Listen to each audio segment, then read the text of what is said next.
Assalamualaikum warahmatullahi wabarakatuh. Perkenalkan, nama saya Tessa Padilla Fujianti dengan NPM 10221001 dari kelas karyawan B1. Di sini saya akan menjelaskan mengenai penerapan Good Corporate Governance pada perusahaan PT Indofood. Tugas ini saya buat untuk memenuhi tugas evaluasi tengah semester mata kuliah Tata Kelola Perusahaan. PT Indofood adalah perusahaan yang didirikan dengan nama PT Panganjaya Inti Kusuma yang didirikan pada tanggal 14 Agustus 1990 oleh Bapak Sudono Salim dengan nama awal perusahaan PT Panganjaya Inti Kusuma. Kemudian terjadinya perubahan nama perusahaan pada tanggal 5 Februari 1994 menjadi PT Indofood Sukses Makmur. PT Indofood merupakan sebuah perusahaan yang bergerak dalam bidang teknologi pangan dan memiliki nama yang sudah ada sejak lama.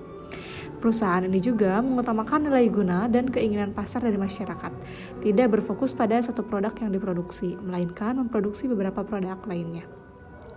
Seiring dengan pengembangan perusahaan, PT Indofood melakukan rangkaian proses seperti salah satu melakukan proses ekspor bahan makanan hingga sampai ke belahan benua lainnya, seperti benua Australia, Asia, dan juga Eropa. Kemudian ada visi dan misi dari PT Indofood. Visinya yaitu menjadi sebuah perusahaan yang bergerak dalam bidang pangan dan menjadi perusahaan Total Food Solution. Untuk misinya, menjadi perusahaan yang memberikan solusi dalam hal kebutuhan pangan yang bersifat berkelanjutan, serta senantiasa berusaha untuk meningkatkan nilai kompetensi bagi karyawan, proses produksi, teknologi, dan daya jual dari perusahaan. Dengan adanya hal ini, diharapkan mampu untuk memberikan kontribusi untuk kesejahteraan dari masyarakat dan lingkungan serta berkelanjutan. Dan seiring dengan berkembangnya nama perusahaan, maka harapannya akan meningkatkan stakeholder values secara bertahap. Kemudian ada 5 prinsip yang harus diterapkan perusahaan. Kelima prinsip itu yaitu yang pertama ada keterbukaan informasi. Keterbukaan di sini dimaksud sebagai transparansi dalam informasi, baik itu dalam proses pengambilan sebuah keputusan maupun dalam mengungkapkan informasi yang berkaitan dengan kegiatan operasional dan bisnis perusahaan. Kemudian yang kedua ada akuntabilitas. Akuntabilitas bermaksud dalam hal kejelasan dalam fungsi, sistem serta pertanggungjawaban perusahaan mengenai pengelolaan perusahaan terlaksana secara efektif. Perhitungan mengenai operasional dan bisnis yang dilakukan oleh perusahaan yang tentunya akan berdampak bisa baik dan buruk pula bagi perusahaan tergantung bagaimana cara dalam menerapkan hal tersebut. Kemudian yang ketiga ada pertanggungjawaban. Pertanggungjawaban merupakan sikap yang harus dimiliki bagi setiap pengelola perusahaan terhadap prinsip perusahaan yang sehat dan tentunya melakukan sesuatu berdasarkan apa yang sudah diterapkan dan dipertanggungjawabkan mengenai hasil dari proses tersebut. Yang keempat, ada kemandirian. Kemandirian merupakan suatu bentuk sikap yang merasa kita mampu dalam melakukan sesuatu dengan skill kita yang cukup mumpuni dan masih belum membutuhkan pertolongan orang lain.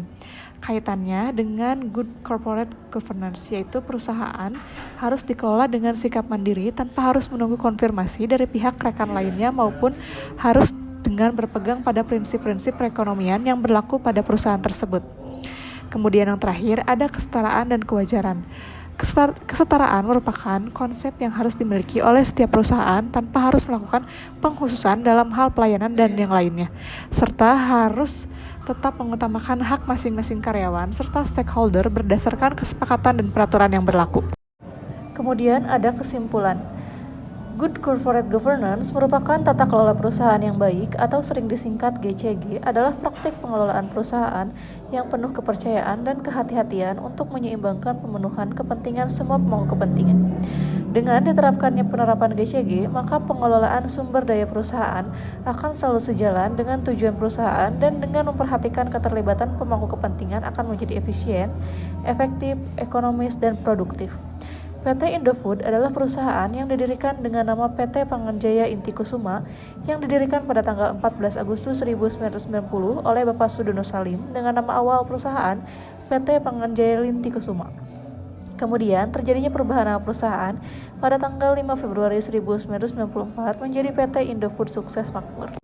Mungkin hanya sekian yang dapat saya sampaikan. Mohon maaf apabila ada kekurangan. Wabillahi taufiq wal hidayah. Wassalamualaikum warahmatullahi wabarakatuh.